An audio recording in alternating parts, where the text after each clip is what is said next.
Hey guys, Lindsay Ford here, Power Speed Endurance. I'm a registered dietitian, and I kind of introduced the hormones that we're going to be talking about just from an overall fitness perspective and overall life perspective. Today I want to talk about cortisol. Cortisol is that stress hormone that is absolutely essential, and the reason for that is because it helps us respond to stressful situations. Our natural rhythm is it helps wake you up. So cortisol at the beginning of the day should be waking your body up, and then it should be coming back down towards the end of the day. So in a sense, we need to sleep.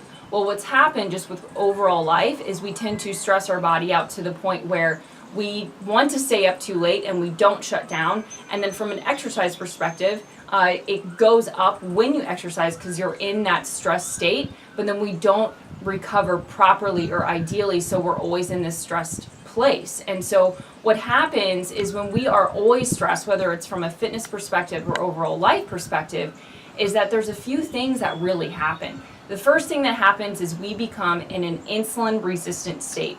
When you are stressed, you need glucose, okay? You need that sugar to help fuel your body. Well, if you're always needing sugar, eventually you're gonna become what? Potentially down the line, I'm not going to say it's going to happen overnight, but potentially that there's that risk for type 2 diabetes and just poor blood sugar regulation.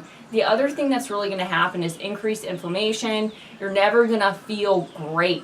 I like to think of it as that rider that's on the horse, and that horse is getting tired, but that rider's boot is just keep knocking into that horse over and over and over again. This horse is like, hey man, I'm tired, and that's what your body is saying. So what happens is it breaks down your muscle.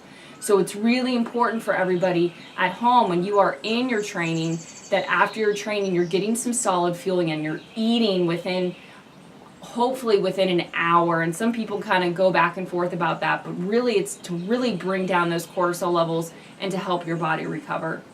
The last thing that I really want to talk about with cortisol is that it changes where your fat's displaced. So I know females, if you're, in that stage where all of a sudden your body starts to feel like it's changing, well, a good place to check would be your cortisol levels, because what happens is your fat displacement starts to go to the belly.